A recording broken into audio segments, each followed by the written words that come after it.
When dealing with a falsehood, you're faced with two options. You can accept it or you can reject it. The basis upon which we take one of these actions is a product of our critical thinking capabilities and a desire to know what is true instead of confirming our bias. A lie can travel halfway around the world while the truth is still putting on its shoes. On Brainstorm, we choose the hard truths over the comforting lies. Reason, compassion, skepticism. This is the Brainstorm podcast.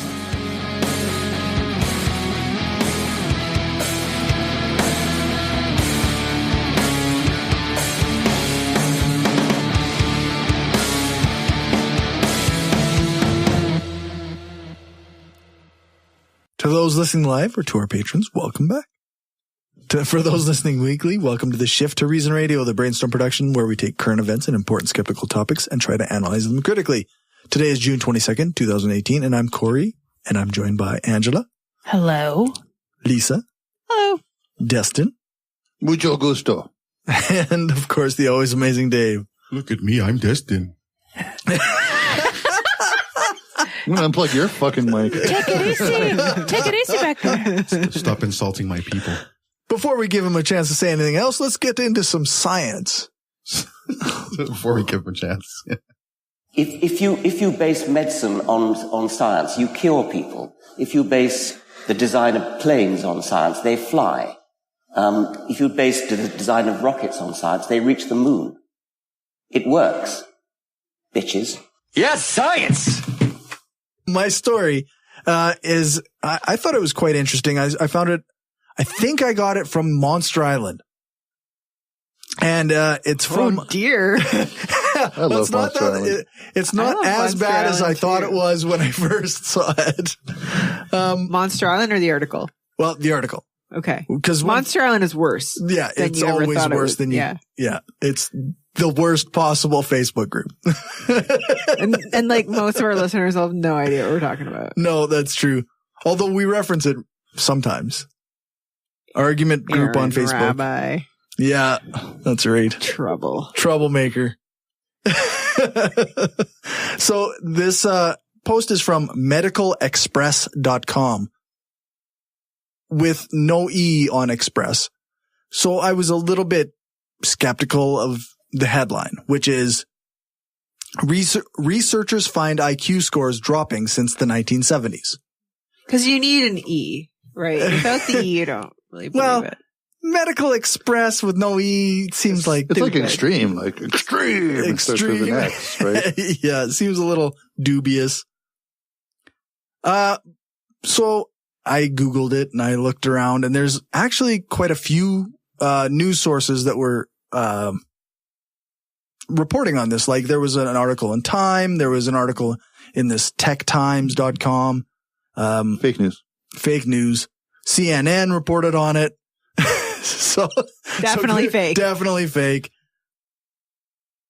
So I found the real study and I read as much as my non-scientific brain could analyze, but I got through a bit. It was from the journal Proceedings of the National Academy of Sciences of the United States of America. Well, that's a real journal. That's Is that a pay to play? The official scientific journal of the National Academy of Sciences. That's a good one. With an impact factor of 9.661. And I don't know what that means, but it's a real journal. The second most cited journal across all fields.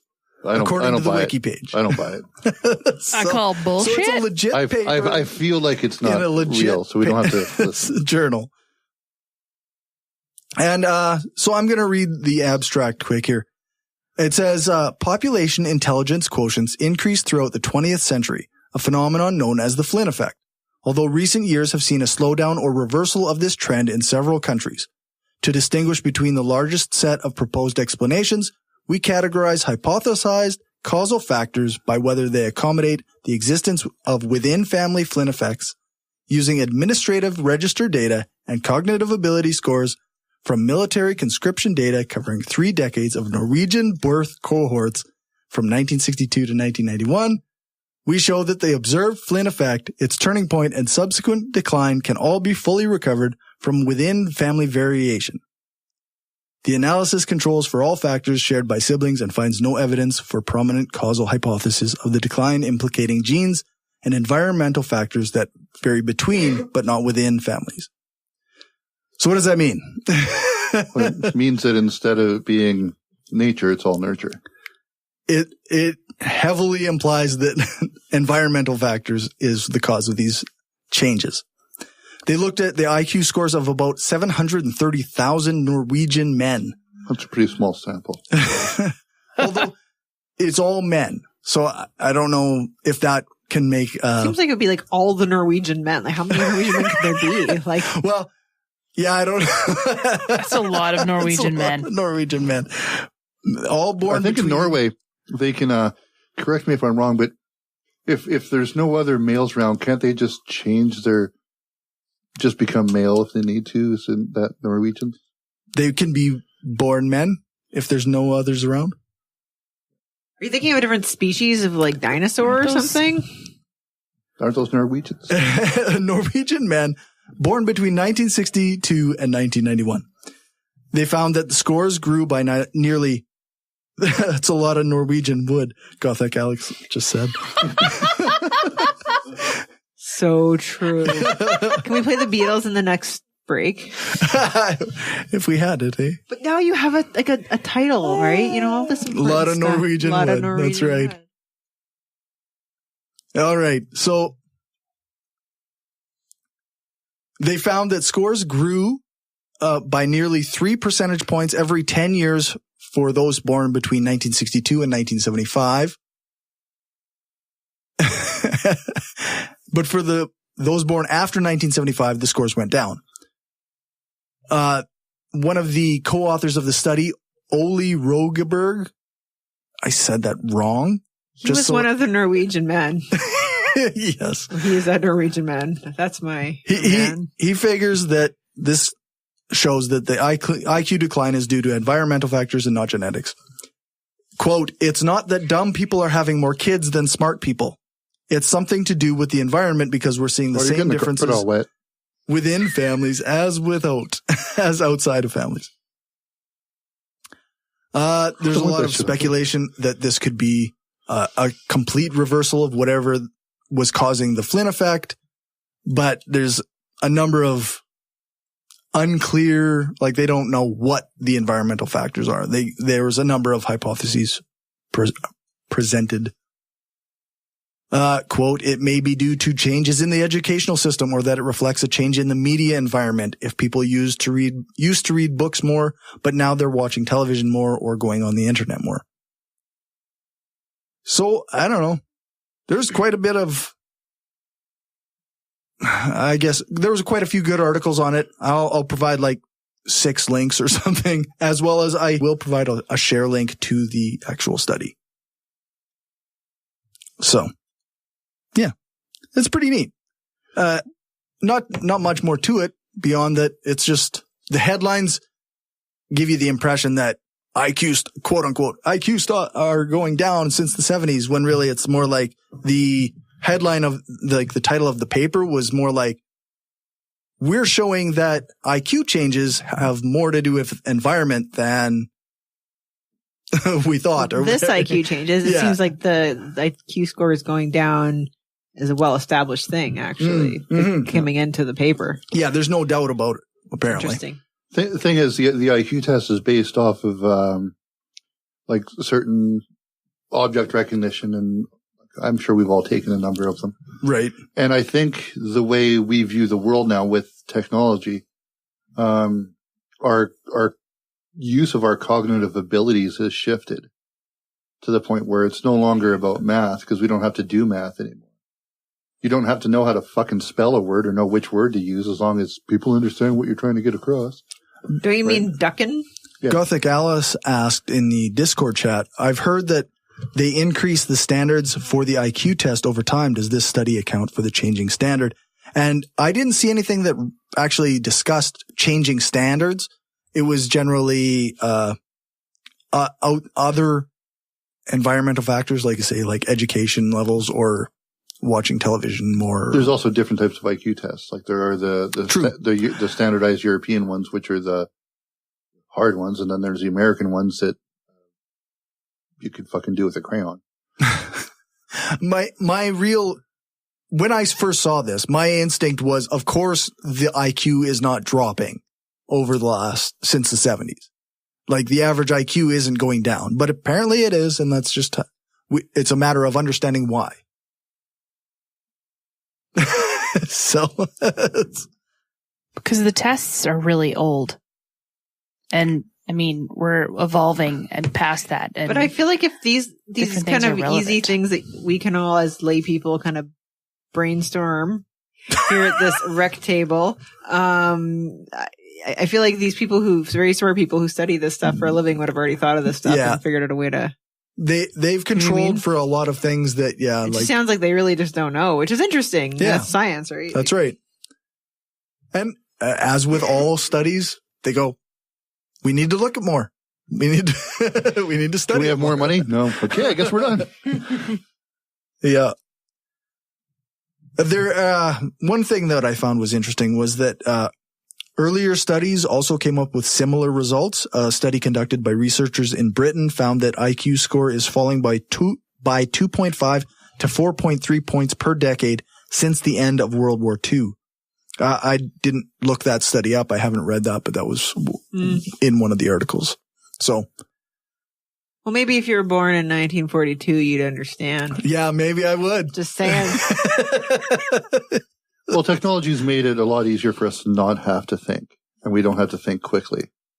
I just wonder if, sometimes That's total supposition, though. I'm just saying. Right, we don't know. Yeah, sometimes that's all we can do. We really talk about IQ as though it's almost meaningless in many ways because it measures certain things. Your ability to recognize patterns. Yeah, but my understanding is that amongst researchers, this is actually a metric that they actually think is valuable. It's not that it's like, that I don't know. I don't know, yeah. But I don't think that they do know why. No.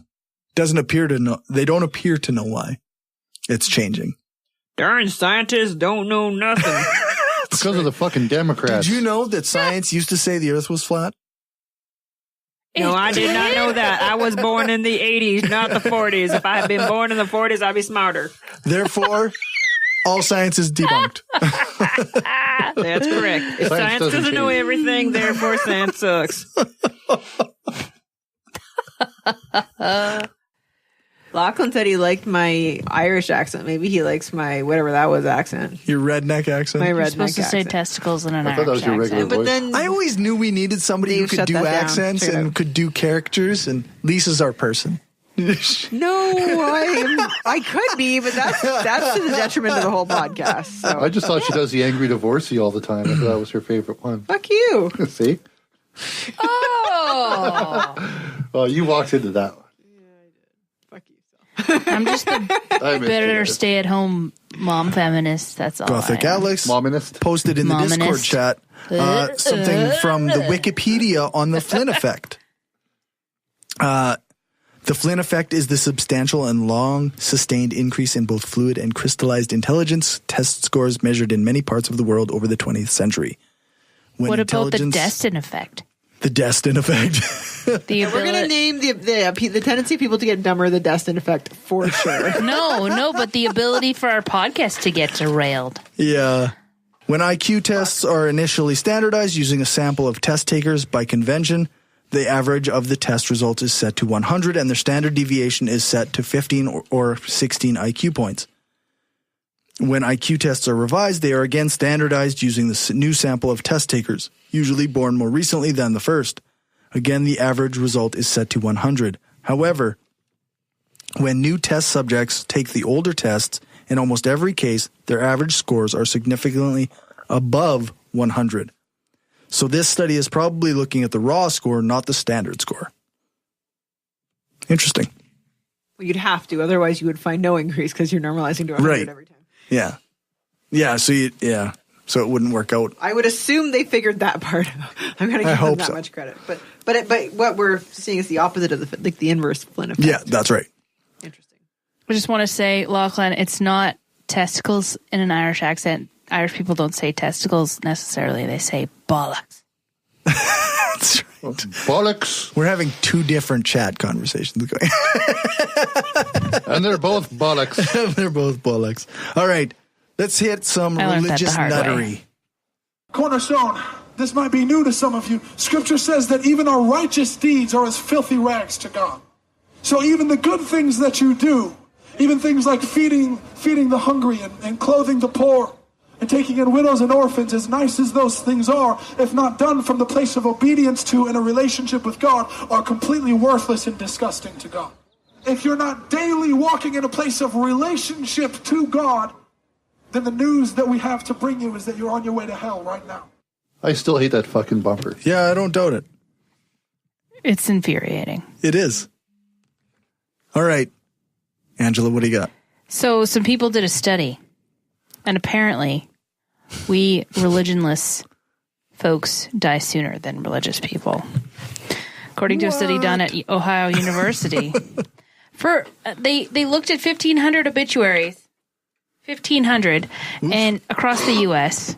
And according to their study, religious people lived 5. I feel like that word needs to be in quotes. I think that pause before study kind of denotes that there were air quotes intended there. Yeah.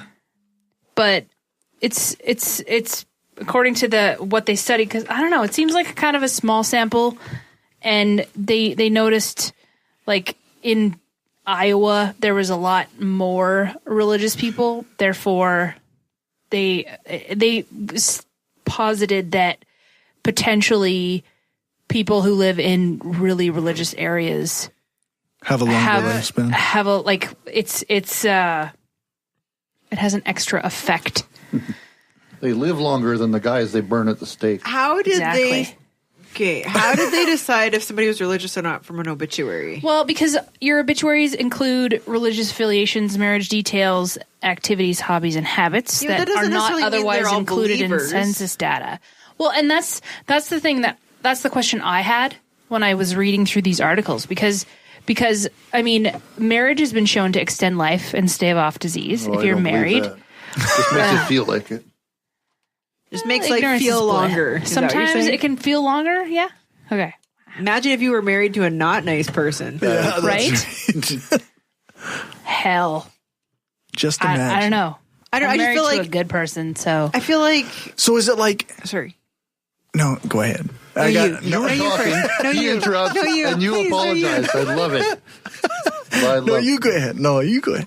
Okay, so Canadian stand-up. Imagine. I don't apologize. One day I just interrupt people. You have approximately a lifespan of like 75 years. And then you get married, and the next day you have a lifespan of 80 years. Just like that.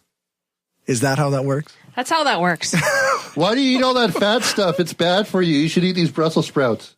You'll live longer. People, this is statistics, right? Yeah. You know? Well, and the thing that, because obituaries are often like, they talk about the halo effect being a thing because because of recent Pew studies, Pew studies being done, talking about people that go to church, and there is that halo effect. Like if somebody, just random person on the street asks you if you go to church, you might say yes, but you don't actually go to church. Okay, but your family writes a thing about you in your obituary. They might, like, especially if you're living in a very religious area, they might hype up your religiosity more than, totally. you know, and they might not say, oh, well, Uncle Bill didn't really believe in God, but he went to church for the Nanaimo bars and the, you know, because Aunt Helen made it. I don't know about whatever, you, but I always go to church for the Nanaimo bars, and that's it. I'm just saying. I just want to say, I'm 43. Mm-hmm. Jesus died at 36. Bam. Bam. Mic drop. Mic drop. Fair. Oh, he was very religious. That's fair. And he was super religious. So according to that 5.6 years longer, they That's a lot. statistically controlled that for marriage rates, Like if we, and it was, I think it's like 2 years less if you weren't married. Okay. Like if we did if we're researching a cancer drug or treatment and it extends life by 6 months or a year, is that statistically significant? And it actually, the amount of time that it would extend it by wouldn't indicate statistical significance or not. But if it turns out the results were statistically significant and it did that by, say, 6 months, everyone would shit their pants and do that new thing. Yeah. If you gain like that much time. So to gain 5 years is pretty nutsoid. That's a really big result. Are they comparing it against people that on Sundays would like jump out of airplanes and smoke crack? It's just, like, it seems like they're where's their alluding sample to that, for maybe. Atheists? Like, which atheists are they talking about? I really have to see their selection. And what was their selection of like they had a few from across the U.S. and a whole bunch from a specific area. So I mean, it just seemed like their sample size was irregular and inconsistent. Mm-hmm. And they also, what I wanted to also mention was volunteerism and participation in social organizations only accounted for less than a 1 year longevity boost. Because some people think that, well, just because you're religious, right? You know. So in a sense, they feel like they corrected for the community building angle of it. Yeah. And I think for those of us like that consider ourselves atheists, like the philosopher dude, a tippling philosopher, talks about how secular humanism is more of a focus because that is the community building aspect more so than atheism is. And the other thing that I wanted to mention too was that shit, I forgot what I was going to say. No, that's all right. Something that because this article or articles much like this came across my Google updates like pretty, like I got 20, 30, 40 a day for like 3 days because every Christian site on the planet was sharing this study that proved religiosity extended their lives. Even if it's true that 5 years being diaper religious gives you 5 diaperless years extra than everyone else, that doesn't mean that what religion is teaching is correct. It doesn't make it true. It doesn't make it true. It just... And I remember what I was going to say. They suggested that maybe the people that consider themselves religious engage in more stress-free behaviors. Like they're more stress-free. They have less anxiety. And they don't participate, like you were referring to jumping out of airplanes, etc. They thought that maybe because they're religious affiliated, they don't participate in those negative habits. Or they're more privileged people. They have more money. Well, that's something else. Sundays. Yep. Sometimes. Yep. Ditto. All the good car salesmen do. Everybody's going to work on Sundays. Actually, I never you work get the Sundays. people that are tire kicking after when the dealership's closed. So it's a good way to get customers that way. So yeah, I think it's a bit of a reach. Like you said, a lot of religious groups are like, "Hey, you guys, you'll live longer," but I don't know. It's like some sort of like weird Pascal's wager. Right. Right. Still doesn't make. It's not making it so God figures you out. It's just like you'll live longer if. Well, I think it's just... Isn't the point of church to go to heaven sooner? I mean, it might be a little while ago now. Heaven's Gate Church, maybe. Yeah. Right. Kool-Aid Church. But we covered one that was like a while ago about how it made you cooler. Being religious was cool. Being an atheist was uncool. And they're both uncool. And at the same time, we had the same basic result. Like we were like, it doesn't make it true.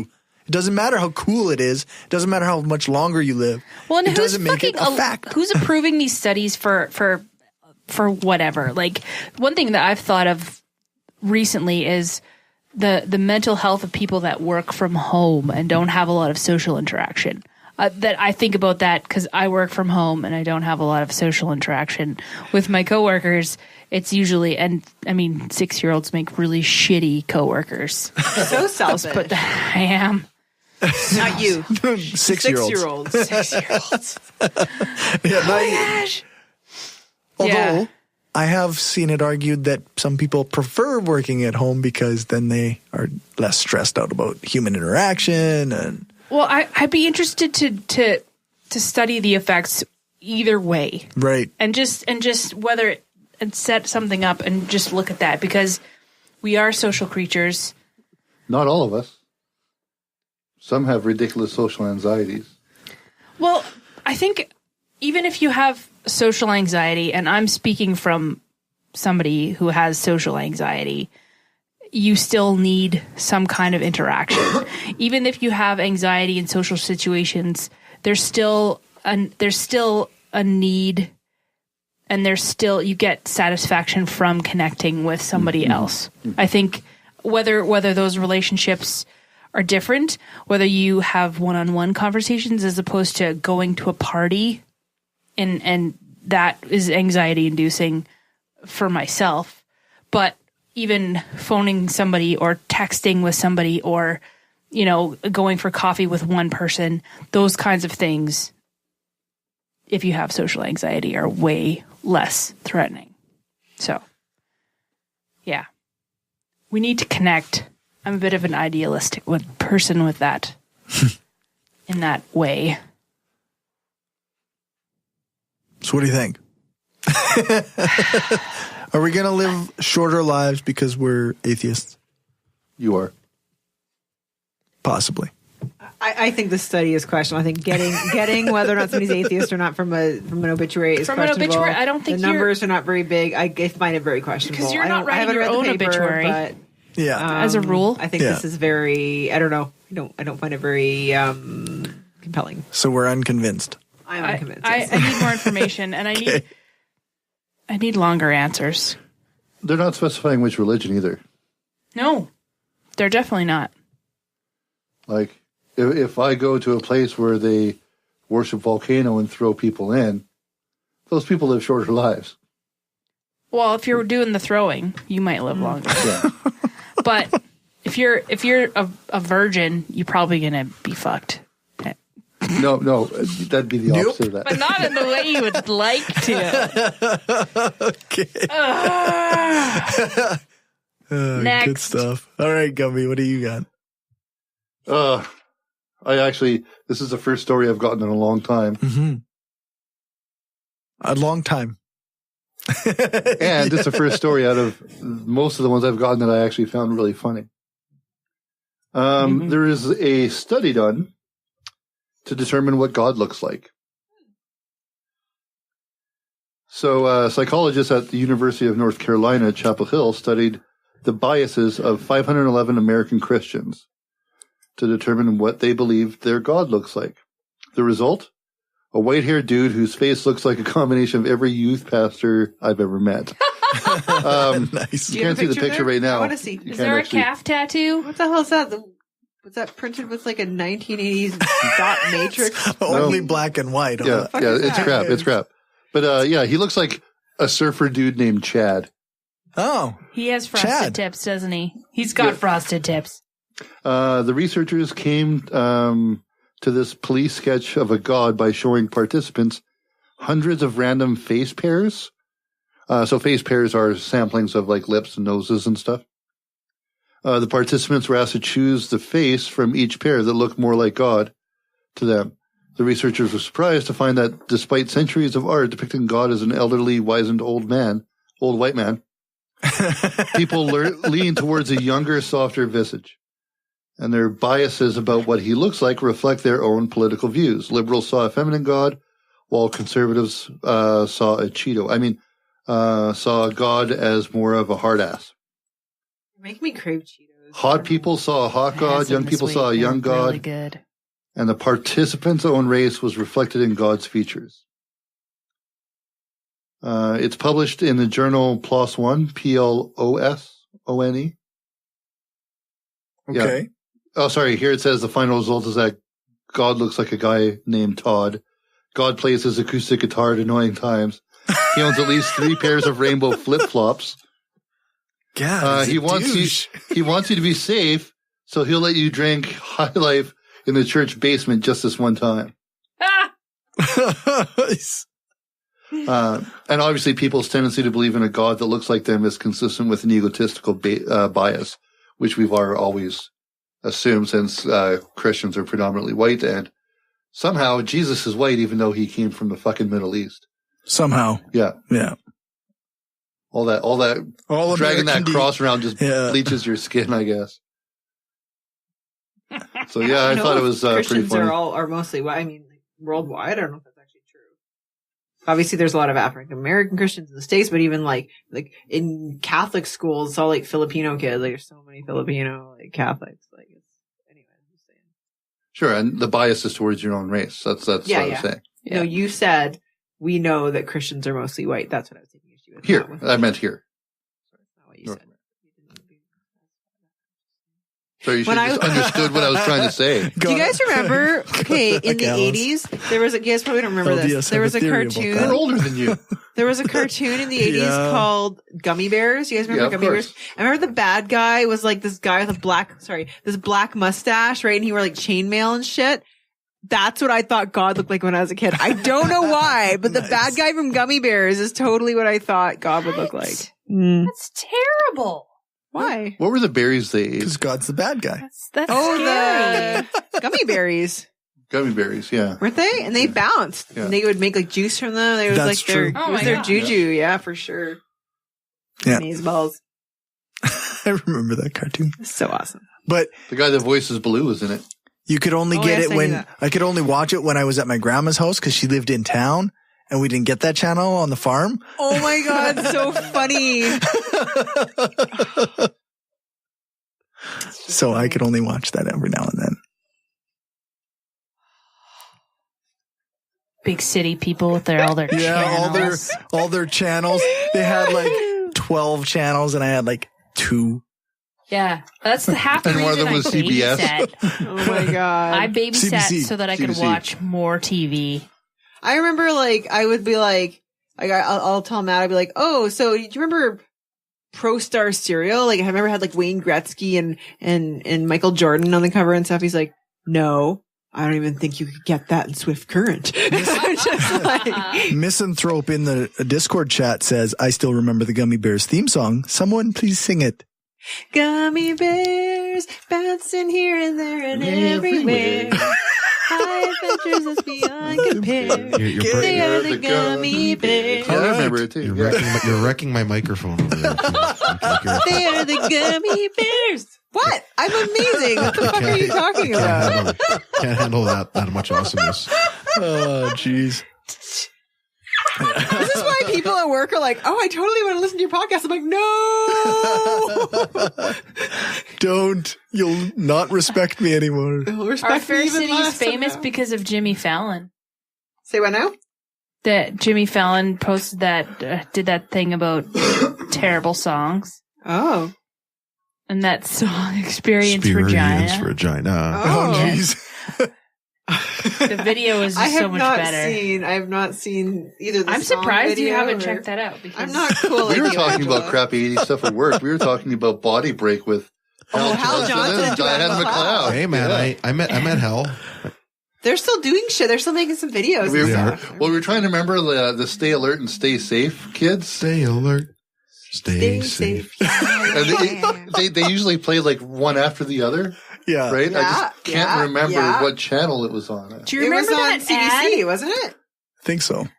Do you remember that ad for the... I can put my arm back on the yes! so play safe. We found that on YouTube last week. I'm a robot. And you so good. I know. So bad at the same time. So amazing. That gave me nightmares. He deserved a TV series. Really? That gave me nightmares, yeah, for real. Oh my God. I actually really like to show my kid video, commercials from back in the day. I showed him the Barks commercial. What do you mean Barks has bite? Johnny? What do you mean Barks has bite? Johnny? Remember that one? Remember that one? I showed it to him. And he was saying it for days. I was totally. Or, what's up? That one I've not shown him because I don't hate myself. That was fun at the time. Yeah. But looking back, I'm like, oh no, that was awful. Yeah. It was awful. We were actually making fun of 80s commercials today too. Justin said, what happened to the commercials? Like in the 80s and 90s, it was all just color and extremely quick movement. Yeah. Yes. Like every commercial in the 90s was like Power Thirst is now. Like, yes. I don't know. It'll give you energy legs. They were all like monster truck ads, basically. Yeah. Monday. Right. Cherry Cola. All right. Let's go to Woo Report. I'm not a scientist, but if I can tell you your science sucks, then your science really sucks. That just makes no fucking sense. I mean, it's just bullshit. Fuck. All right. So I've got an easy one from SciBabe.com. Tattoo artist Kat Von D cites vax concerns about injecting Fuck chemicals. Kat Von D. Irony meter explodes. Fuck basically Kat Von D. The entire article. I couldn't even remember who she was. I saw it posted on Facebook, and she was like, she's from like a reality show that does LA Inc. tattoo thing. Who is also super famous for all of her makeup stuff. Okay.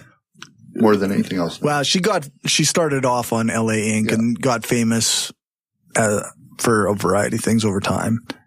I mean, it was a very popular show. Jen actually, Jen was a big follower of hers. Like loved her makeup.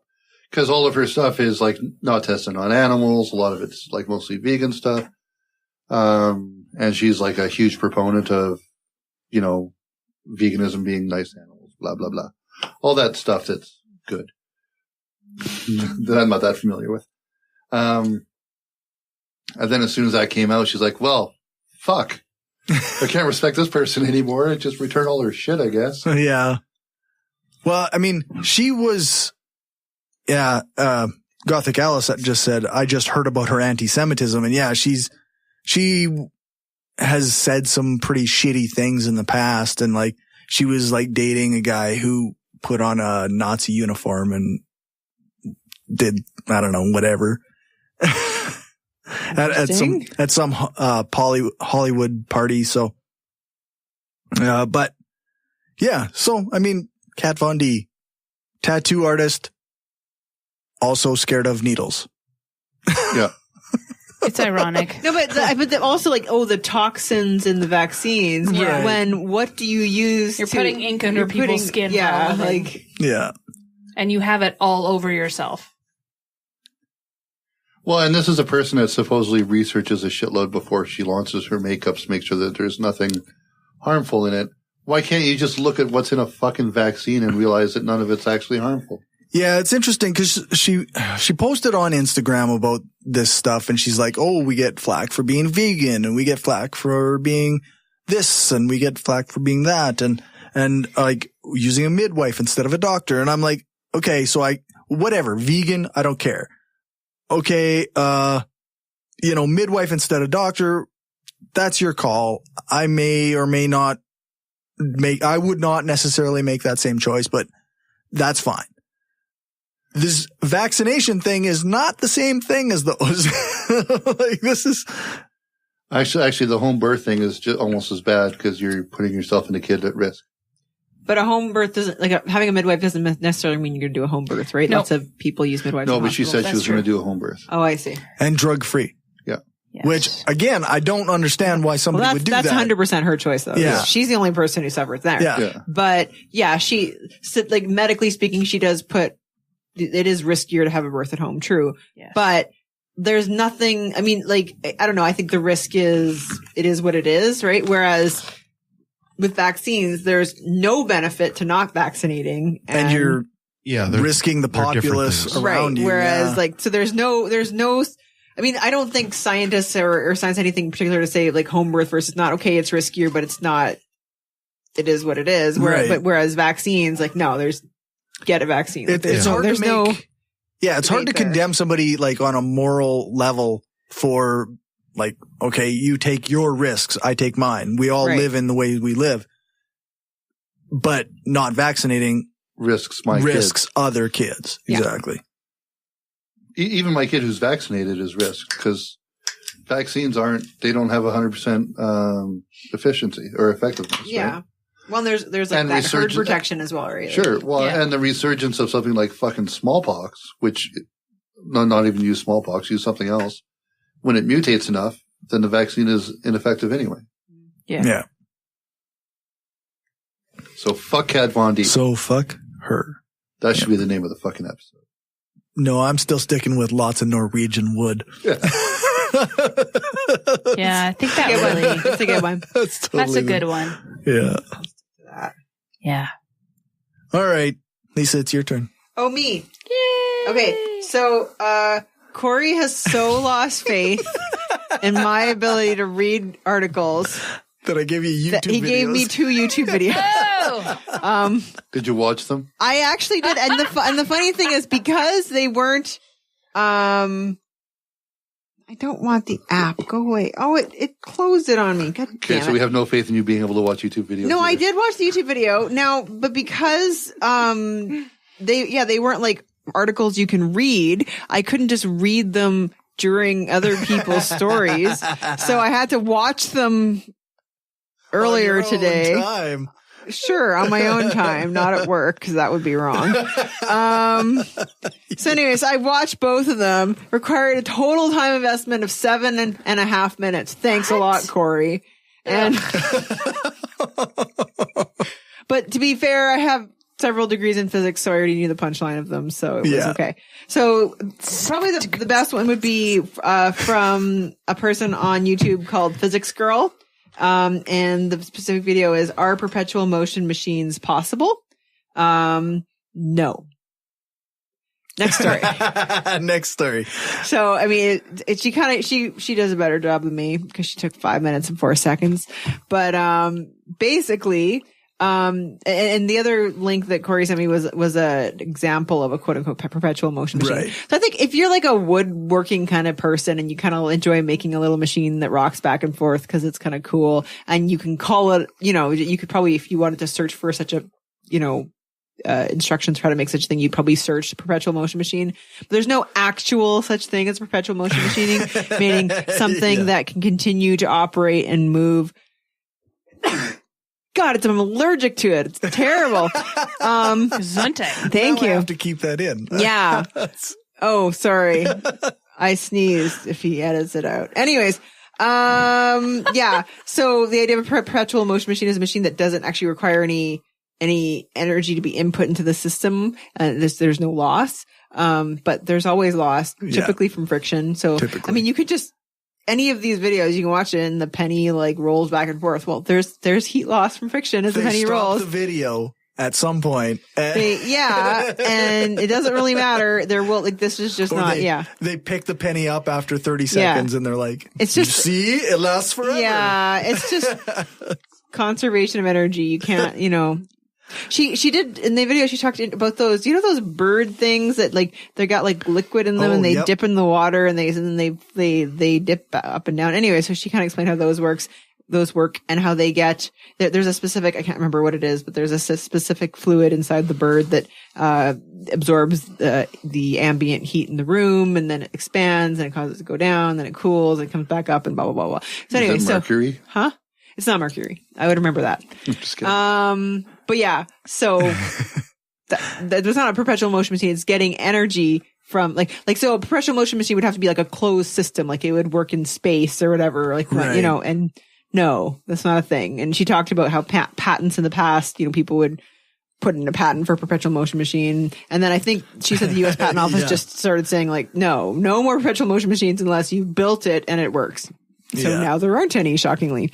So I feel like there was something about perpetual motion machines in the news, like some advanced physics thing where the physicists said, I don't know, this was like a few years ago. Anyways, no, it's not a thing. Just, it's very easy to say no. The first link was sent to me by Packard from the Packard Pokesat podcast. Okay. And he was like, I'd like to see what Lisa has to say about these. Oh, the first one. Yeah. Well, you could see, so that one it kind of was like a elaborate teeter-totter with some balls, like, just like 2 different rubber balls that were like kind of rolling back and forth, and one would roll one way and then the other one would fall and then cause it to roll the other way or whatever. It was a cool little design. If you like enjoy woodworking, by all means make such a thing.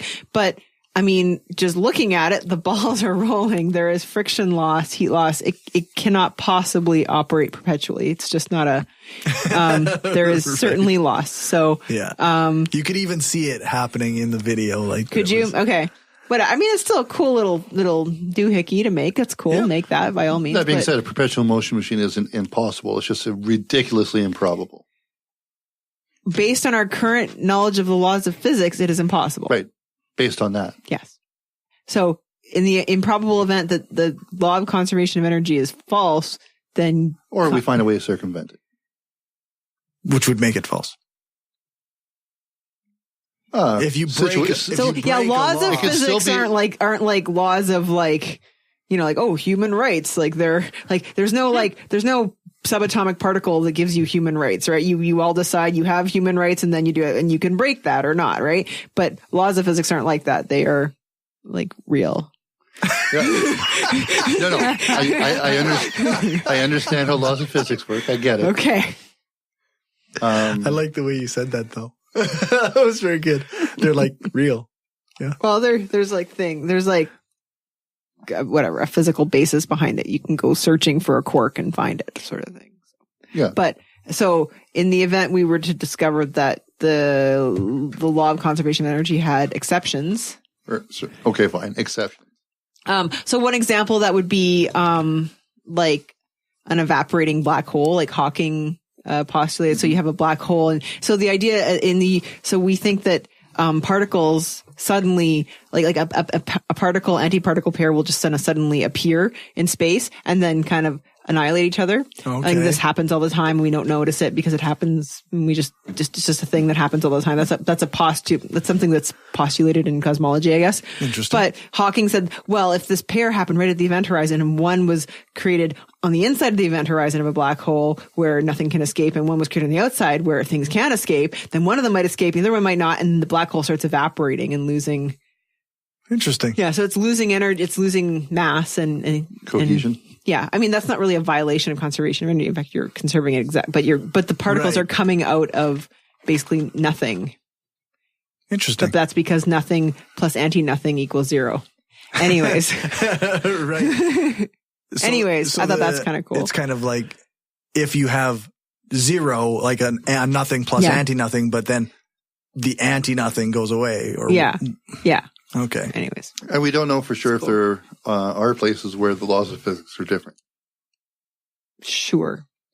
There's no evidence to suggest that any theory that says that the laws of physics are different, say on different scales or anything, has any validity. Like, for example, people use something called MOND. There's a theory called MOND that says, well, you don't, like, cause you'll hear physicists say all the time, oh, the universe actually has way more dark matter than regular matter. There's all this matter out there we can't see, like that's not lit up, and we're pretty sure there's got to be dark matter there. Well, then some people came up with a theory that says, no, gravity just works different on larger scales, and here's the math behind that. And that people actually, like I was in grad school before they were finding evidence against that. So I don't think it's totally decided, but I think the evidence is pretty strong that there is dark matter. So something like MOND would be an example of a theory where physics is different on different scales. But I don't know that there's any evidence for that. Okay. So we're at what would be Leo's story. I did Leo's story too. Okay. So you read an article. I did. I read 3 articles. Good stuff. I'm mainly going to talk about one of them because I found it was the best summary of everything. So, this is on Friendly Atheist, pathos.com. Gwyneth Paltrow's Goop is now using misleading scientific labels to appear legit. So, who is the, I guess this is the Friendly Atheist. Okay. So they were excited when they heard that pseudoscience brand Goop, created and promoted by actress Gwyneth Paltrow, was using, quote, for your enjoyment and, quote, rigorously tested labels, among others, to promote scientific transparency among its, quote, wellness products. But as it turns out, that's not really the case.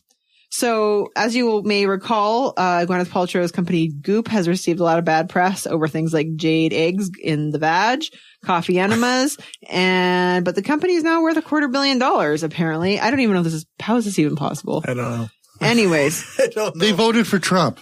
This is the universe we live in. Recently, so they've been why we can't have nice things. Yeah, they've been criticized as for all this stuff. So they've decided to add these labels to their products. So the labels are as follows, and they have definitions. Okay, for your enjoyment. There probably aren't going to be peer-reviewed studies about this concept, but it's fun and there's real merit in that. This is Goops. This is real merit in there's in the merit fun. in This is fun. Goops. This is Goops. Sorry, It's let fun me to the shove labels an egg-shaped as piece of yes, jade yes. up your vagina. You know what? So much fun. If you find that fun, by all means. True. Just don't That's expect true. health That's true. effects from that. I'm not going to jade egg shame So it's no not one. going to remove Nope, that's negative right. energy from my vag. No, if that's what you're worried, that's what you're trying to do, Where that's all not the a good reason. shitty stuff But if you goes. simply find it fun, I say go nuts. True. I'm just saying. Anyways, so this is Goop's labels. Yeah. So the for your enjoyment label, the ancient modality, quote, this practice is nearly as old as time. Many find value in it, even if Hey, people, let me read things. Many find value in it, even if modern day research hasn't caught up yet. Parentheses, it's possible the practice will never attract its attention. So this is Goop's second label. Third label. Makes my eye twitch. Speculative but promising. There's momentum behind this concept, though it needs more research to elucidate exactly what's at work. Next one. Supported by science. There's sound science for the value of this concept and the promise of more evidence to come soon that may prove its impact. And finally, rigorously tested. The validity of this concept is pretty much undisputed within the world of MDs, DOs, NDs, and PhDs. I don't know what a DO or an ND is. ND is a naturopathic doctor. Oh, what's an DO? Doctor osteopathy. Okay. Anyways, so and as the Dr. Ross. as the friendly atheist points out, basically this is useless without even pretending to be science, useless masquerading as science, useless but we can link to papers about it, and not useless. So they basically only the last category is what any legitimate organization would actually use as actual evidence-based practice. So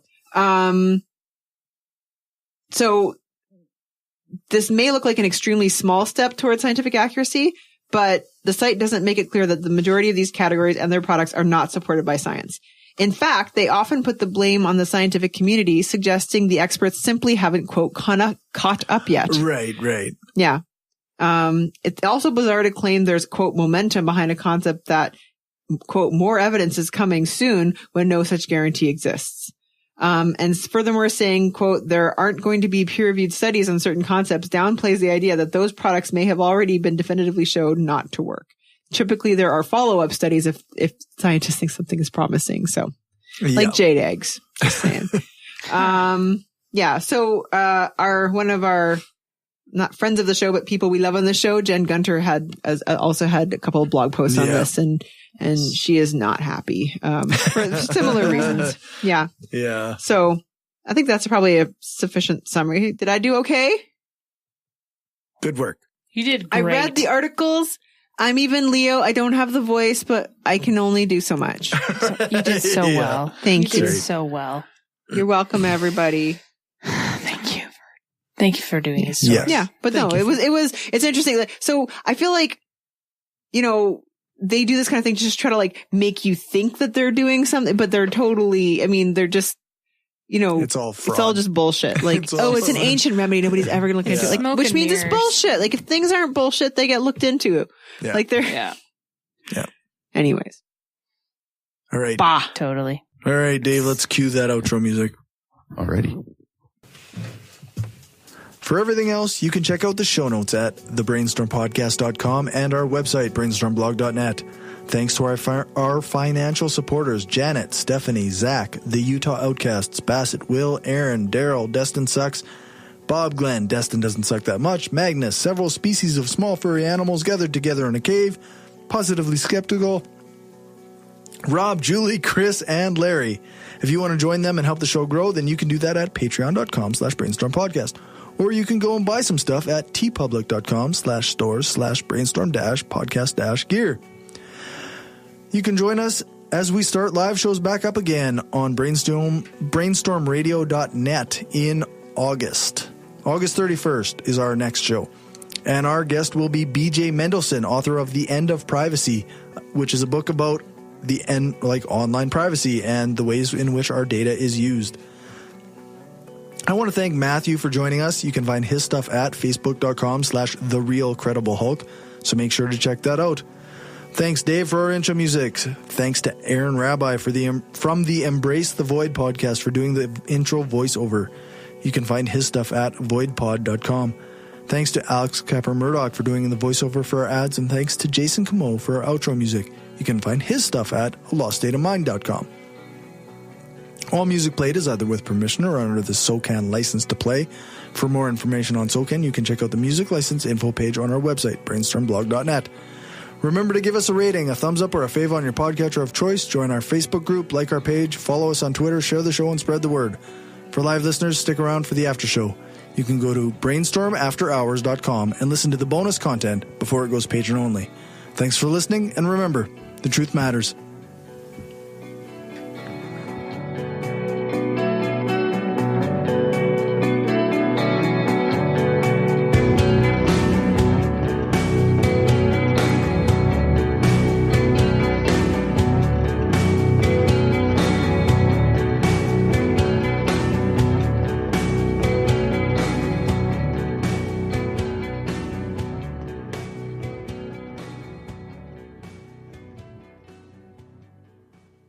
This is an opinion-based podcast. Each person on the podcast is responsible for their own opinions, and those opinions don't necessarily reflect the views of the rest of the panel. Any guests or anyone associated with the people on the podcast, such as spouses, partners, children, other family members, friends, or employers. No one person speaks for the podcast with the possible exception of Cory, and he doesn't speak for anyone else on the show. The Brainstorm podcast does not represent the views of our sponsors.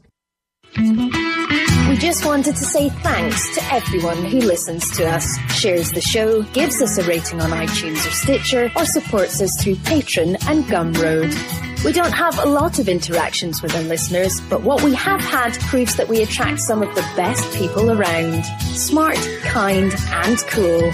An audience truly worthy of the titles hardcore and woo-free. Thanks for helping us make the world a smarter place.